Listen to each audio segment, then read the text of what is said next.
No. Yep.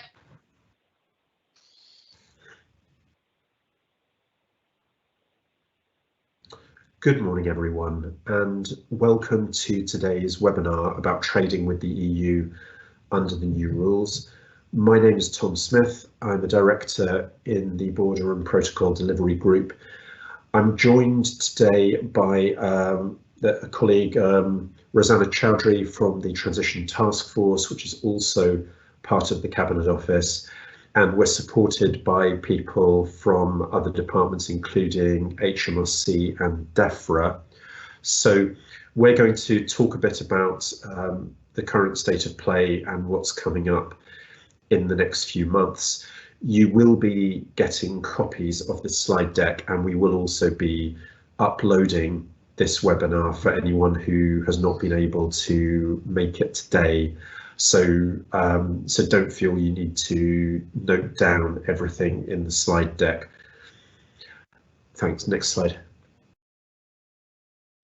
Just to explain briefly who we are, and with apologies to those of you who were here on the last webinar and have already heard this, we were set up as the Border Delivery Group in 2017 after the referendum vote, when it was clear that to manage the transition very specifically at the border, we needed a single group pulling together all of the interests, because obviously the border, there are many groups active there. Since the middle of last year, we have been fully part of the Cabinet Office, and we have therefore been reporting to the Chancellor of the Duchy of Lancaster. And within the whole context of the border, we have been playing the full range of roles, through from government readiness to contingency planning and managing disruption.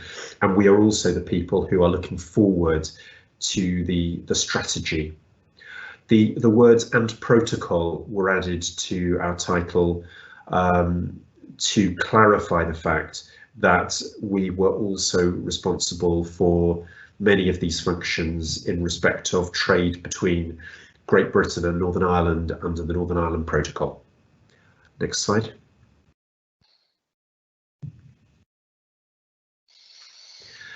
And this just illustrates what I said about why a single coordinating function was thought to be necessary, because there were so many bits of government that currently have a piece of the operation at the border. Next slide, please.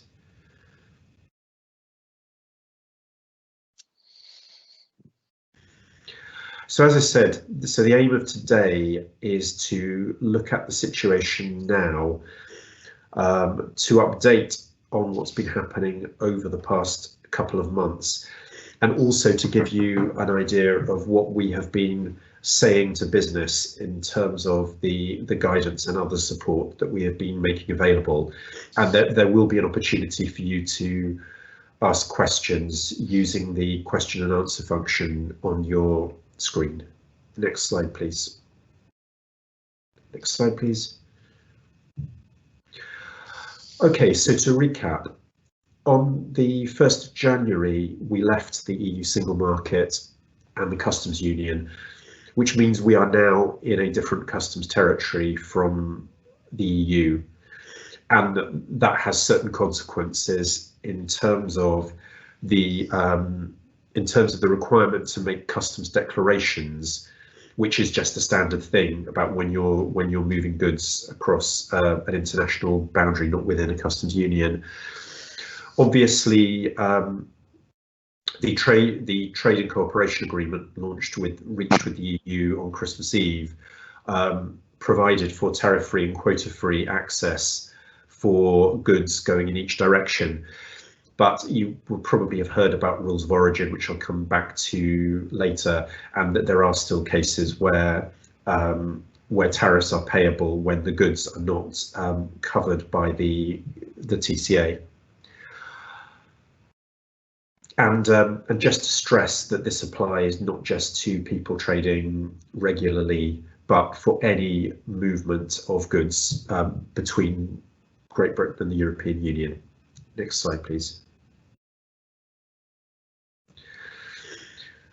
These rules have also had an impact on the movement of people between Great Britain and the European Union. I think it's fair to say that this is some of the impact of this is currently being masked by the pandemic and the fact that not many people are travelling. But there are new rules as set out on this slide, and this is something that I think is going to impact much more as we move through the year. Next slide, please. In terms of how we've played in the new rules, we decided, ministers decided in the course of 2020 that largely because of the pandemic and the impact that this had had on the ability of businesses to prepare for the end of the transition period, that we would reduce our import controls in terms of customs and sanitary and phytosanitary checks in stages. However, the EU has gone straight to the has not implemented a similarly staged approach. So all of the controls on goods going into the EU have applied from the 1st of January. And this has had immediate consequences for what people need to do when moving goods. Next slide, please. So of course, at the same time, we reached a deal with the European Union in respect of the implication of the Northern Ireland Protocol. And as set out on this slide, this delivered everything that we wanted to deliver in terms of preserving unfettered access for goods between Northern Ireland and Great Britain. Next slide, please. Equally, because of the recognition that this had all happened quite late in the day, ministers took a deliberate decision that we would provide an enhanced support offering for goods moving between Great Britain and Northern Ireland, which was the Trader Support Service, which, as set out on the slide, takes various actions on behalf of business. And this was partly in recognition of the fact that that there had not been time for all of the third-party software to interface properly into HMRC's Customs Declaration Service, which is the system that governs the movement of goods between Great Britain and Northern Ireland. And similarly, we introduced the Movement Assistance Service specifically for support to agri-food traders. And we've got the links there that explain this in more detail. Next slide, please. Next slide, please. So we did quite a lot as the government to in recognition of the magnitude of the change that this would be. So that included the commitment of money to employ more people, to work on systems, and in particular to make sure that we had the necessary infrastructure at the border. So all of this recruitment of new staff was successfully executed. We also provided support specifically to boost the customs intermediaries sector because of concerns that we had in terms of whether there would be enough in the market to meet the demand for the new levels of customs declarations. We launched to give it its full name, Check and HGV is Ready to Cross the Border service. Very simple web-based service whereby people could go on and verify that they had all the necessary goods, that they all the necessary approvals that they needed to get their goods across the border, and that would then give them a Kent access permit, which would allow the vehicle to move smoothly through Kent. We set up the Border Operations Centre, so this was our part of our sort of traffic management and contingency planning system. This was to make sure that we were able to track how things were actually going at the border and respond quickly. Next slide, please. So that leads into the whole question of how the border is operating now. Now, some of you may remember that back in September 2020, we issued in Parliament what was called the reasonable worst case scenario. This was announced by Mr. Gove, which sort of set out the risk that if levels of trader readiness were too low, then this would have an impact on the flow of goods through the ports, and that the consequence of that would inevitably be the building up of queues. And this was some of the contingency that we had to prepare for. As it happened, this disruption in terms of queues at the border, in terms of people trying to move goods who were ready, being stuck behind people who were trying to move goods and who were not ready, that has not happened. And this is partly because there has been very good compliance with the Kent Access Permit system that I referred to. So I think that the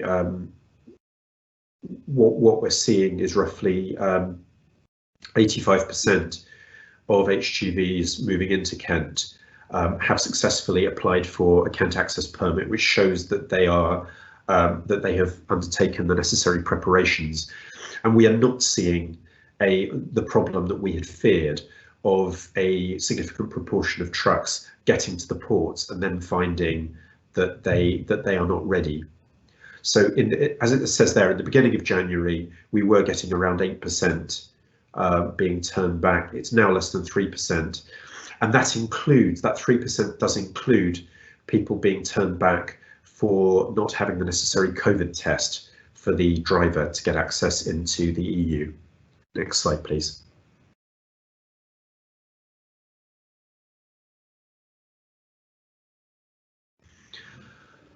So that gives just a little bit more detail in terms of the compliance figures.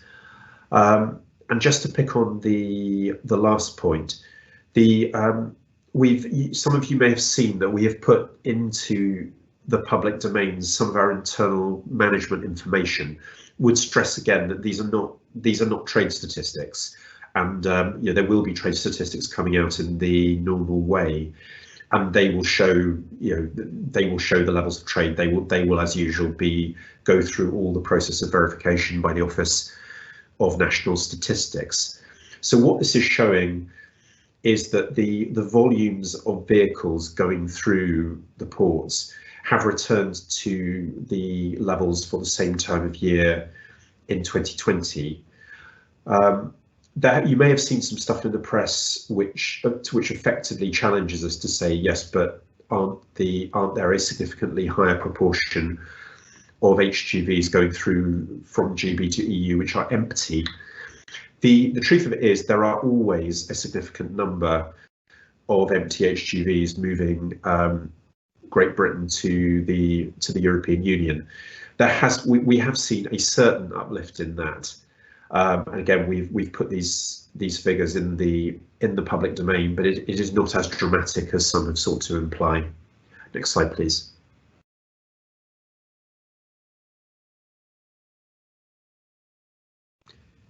So let's talk now about what is going to be happening next. Next slide, please.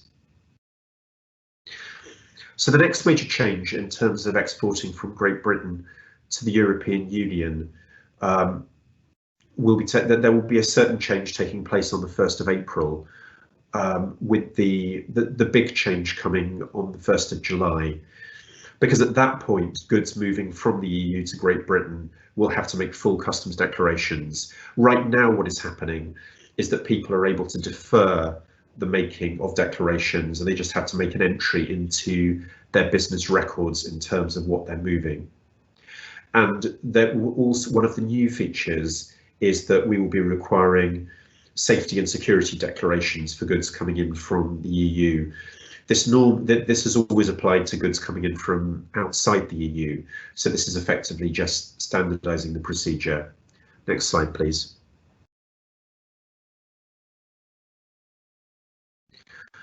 Yeah, so as I said, we're working on this deferred declaration system at the moment. Next slide, please. Next slide, please. I think that's a duplicate. Yeah, and this just summarizes the different stages. So I think it's quite, so as I said, 1st of July is really quite significant, because that's when there will be the not only the customs controls, but also that is when we will be doing controls for when it says sanitary and phytosanitary goods. Basically, that is agri-food goods coming in through our new border control posts. There will be more physical checks. There will be the taking of samples. Next slide, please. So what do businesses need to do as part of this? What we've been saying consistently in the run up to the end of the transition period is that traditionally international trade has been treated as a specialist function. A lot of businesses have never had the capability within their businesses to do that themselves. So we've been urging people to think about whether they need to engage an intermediary, someone like a courier, freight forwarder, or a customs agent. We've been making some material available to help guide people in that decision. And we have also been making available a list of intermediaries, and in response to feedback, we are looking to enhance that and to provide a bit more guidance in terms of which intermediaries are actually able to take on new customers because they have the capacity to do so. Obviously, any business which deals in controlled goods, so of which excise goods are a fairly common example, or some of the more niche stuff. So if you're bringing in something which is covered by an international agreement or a convention, then those have particular rules that have to be followed. Next slide, please. And we're talking to business about getting the basics done. That's the EORI number. That's the basic number that we need from every business, because it provides the unique identifier that we can link to customs declarations. Next slide, please.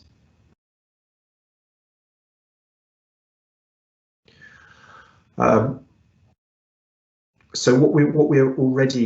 one of the things that a lot of businesses will already be aware of is that if they move goods to agri-food goods to the EU, then they will require export health certificates, and we've been making information available in terms of how to get hold of an export health certificate. There are particular requirements that if businesses are not using an intermediary and they need to register with particular EU systems. And there are, in general, detailed requirements for food products. Next slide, please. There are also particular VAT rules, and obviously we've been hearing stories of how some this is new for businesses, and some have this has been noticed, and some have been encountering short-term difficulties trying to adapt. But those are the rules, and as I said, we're offering postponed VAT accounting to ease the transition. Next slide, please. So I mentioned rules of origin earlier. Basically, they are a completely standard feature of international trade. They are intended to make sure that only goods which are intended to be covered by a trade agreement benefit from that trade agreement. And so there is a requirement for businesses seeking to exploit the tariff-free, quota-free access provided by the Trading Cooperation Agreement to make sure that the goods that they are exporting are eligible. Next slide, please. And this is what they need to do in order to do that. We're putting guidance out there in terms of how they go about claiming it. And we know that some businesses are finding that because of the particular pattern of their business, then their goods just do not meet the requirements, and that is unfortunately for them just a feature of what was agreed in the TCA. Next slide, please. And at this point, I would like to hand over to my colleague Rosanna Chowdhury from the Transition Task Force, also within the Cabinet Office, to go through the next slides on where business can find out more. Thank you, Tom. Good morning, everyone. My name is Rosanna Chowdhury, and I am the Deputy Director for Business Readiness Team in the Transition Task Force here at the Cabinet Office. And some of you may be aware the Transition Task Force is the Cabinet Office unit responsible for coordinating cross-government preparations for the end of the transition period. And we've been working closely with colleagues from BPDG and other government departments to prepare businesses for the changes and opportunities from our new trading relationship with the EU, having left the single market and the customs union. And I think a couple of things I'll just highlight here is, I think nearly 3 months in from the Trading Cooperation Agreement coming into effect, support to businesses to adapt and seize opportunities flowing from the deal remains a key priority.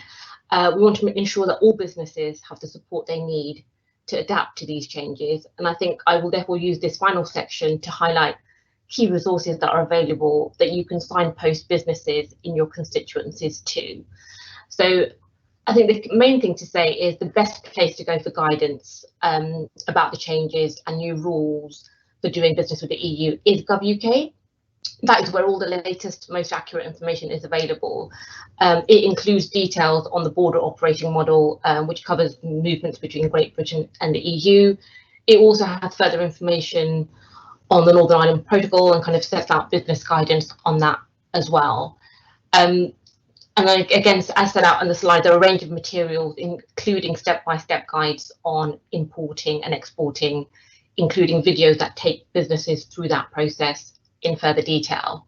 Could we go to the next slide, please? And a few other things to highlight. Departments have been running a series of webinars, which will also be helpful to your constituencies in terms of specific technical issues, as Tom just referenced, in terms of rules of origin. And recordings are also available online. In terms of being kept updated on some of this stuff as well, you can sign up to the BPDG bulletin, which has links to the latest guidance and to upcoming webinars, again, which are key resources in this space. Next slide, please. And a few other things to highlight. I think the other key part of GovUK is the Brexit checker tool, where businesses can generate a personalised list of actions they need to take in order to adapt to the new changes that are coming into effect. And this has been widely publicised through the major public information campaign, but it's a really useful resource to highlight to your constituencies. The other thing to also kind of highlight is face-to-face support available for exporters, which is being delivered by a network of around 300 international trade advisors through the Department for International Trade. More information is available on GovUK, where you can also kind of find out local contact offices as well. Next slide, please.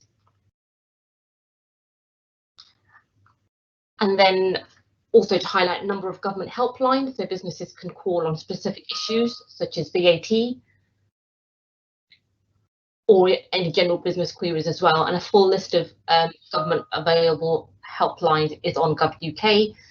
And I thought I'd also highlight that as well as providing information and advice directly, we're also launching an SME Brexit support fund to support small and medium-sized businesses adjust to the new customs rules, VAT rules when trading with the EU. So SMEs who are new to trading with the EU can use grants of up to £2,000 to access training or seek professional advice. The fund, as some of you might be aware, was announced a few weeks ago and will go live in March, so there'll be more information coming up on that very shortly. And I think the other last point for me to cover is it's important that we continue to hear from businesses directly on what is or isn't working and kind of what more government can do to support them. And the key way that we've been doing that here is through the ministerial level Brexit Business Task Force, which is being chaired by Michael Gove. And it brings together individual businesses from specific sectors, leading business representative organisations and trade associations from all parts of the UK. And we've been doing that since November on a bit of a weekly rhythm with about 14 meetings to date, including areas such as the Northern Ireland Protocol, but also bringing together sectors like advanced manufacturing and life sciences. And it continues to be an important forum for us to kind of highlight key issues, concerns, but also looking ahead to opportunities, because it's important that we continue to listen to businesses in this space as well. I think I will finish up there, but just to kind of say, we'd welcome any feedback on what more we can do to help your constituents adapt to new rules, and I hope some of this resources will be helpful for them as well. Thank you. Thank you very much, Rosanna. So I'm just looking at the questions coming in. Not too many questions so far. There was one very specific one from Sally Ann Hart, which my colleague David Vallely from HMRC is in the process of replying to now. That has been published, and I will also publish the question about whether we have any information on the Office for the Internal Market. Now, that is that's something that's being created by the UK Internal Market Bill within the Competition and Markets Authority. So there is a fair bit of information about the OIM. On how it will work on gov.uk. I don't really have anything to add to that. I am not seeing any more questions, which is absolutely fine. If there is nothing more, then I guess I would just like to thank everyone very much for joining us, because we really do appreciate the work that you do in terms of supporting your constituents through this time, and we really want to work with you. Do feel free, do please, just to sort of re-emphasize some of the things Rosanna said, do please signpost your constituents to the various helplines that are there and to the guidance that is there. Because we really want to help you and them. We are going to keep very closely engaged in seeing. And in the moment I said there weren't many questions, that there were more of them have started coming in, which is fine. And I'll come to these questions in a minute.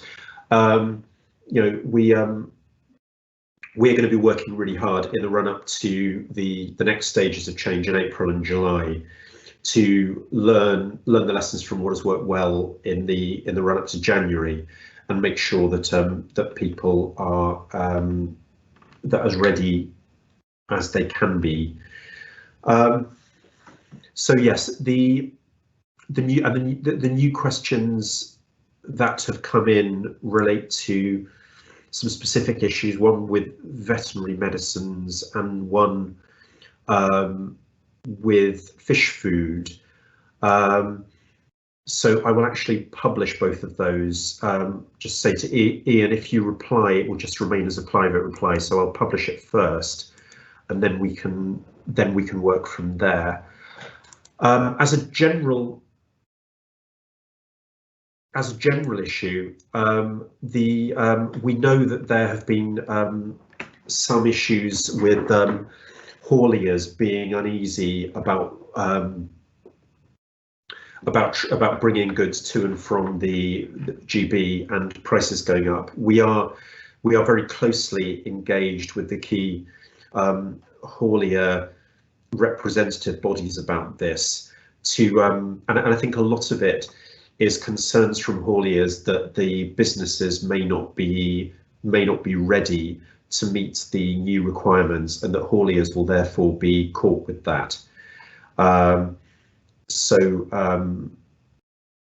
we're trying basically by giving the guidance to the businesses to overcome this, and we were hoping that the haulage market will settle down.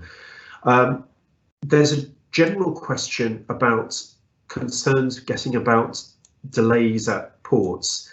I mean, actually, there are not significant delays at the moment that in terms of actually at ports. We were worried that, you know, we put in traffic management arrangements in Kent because we thought that there could be precisely these kinds of traffic problems, and these are not materialized. What we know is that some businesses are saying that it is taking longer just to get their goods to the EU now.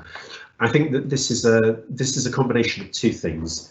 Partly there are just new processes and new procedures now that are consequent on us no longer being in the single market and customs union. So there are new things that businesses have to deal with.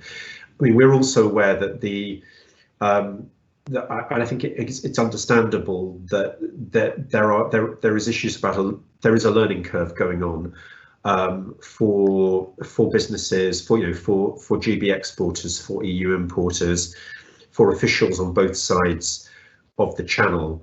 What we're doing about it is continuing to understand these issues are as they arrive.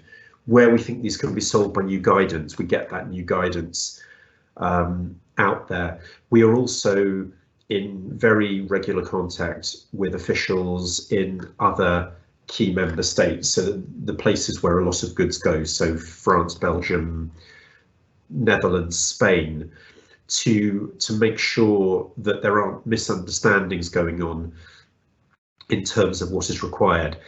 And the plea that we are getting back with some of our counterparts in EU member states is that just to keep pushing the message that they are implementing, they have to implement European law, and some of it is excuse me, some of it is quite simple stuff in terms of making sure that if you are bringing agricultural food goods into France, that you make an appointment with the border control post before you arrive, that you make sure that you do actually have an import declaration and things like that. But we are keeping a close eye on this.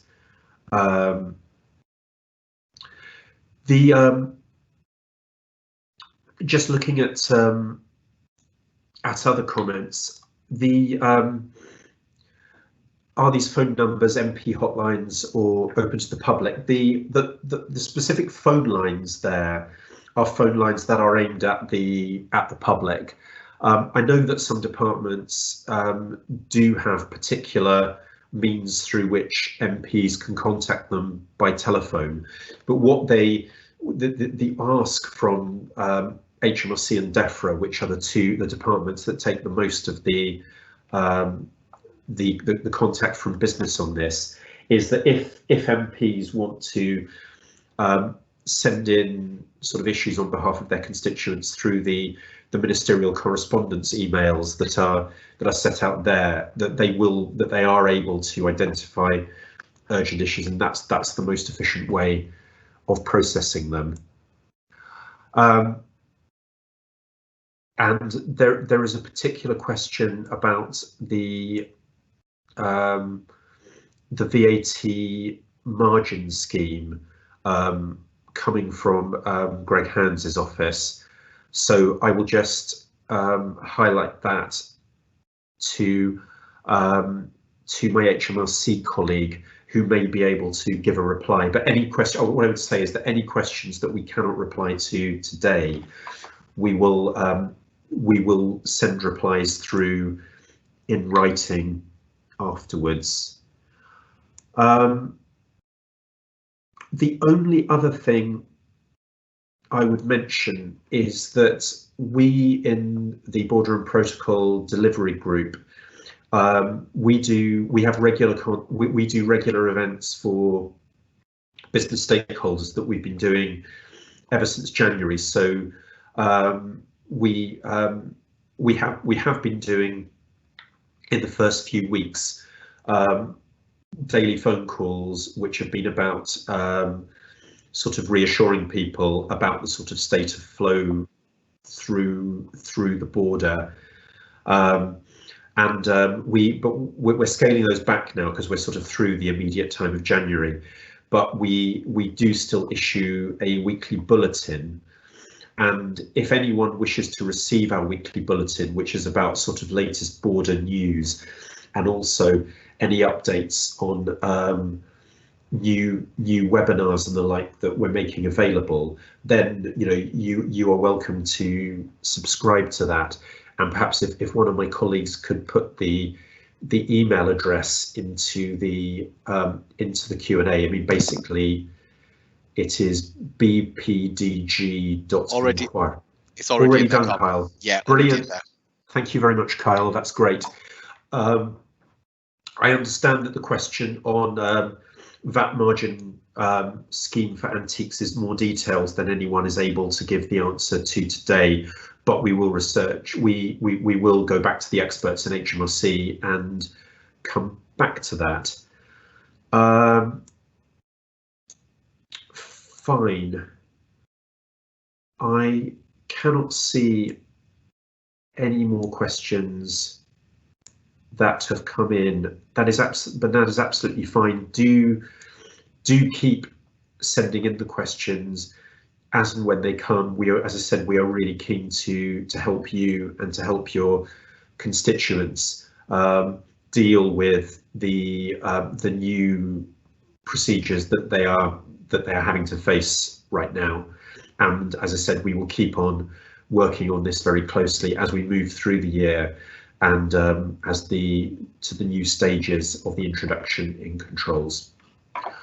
But at that point, in the absence of any more questions or anything more that we have to say, I would just like to thank you all very much for coming. Thank my colleagues for supporting me today. And Kyle, I think we are ready to close the call.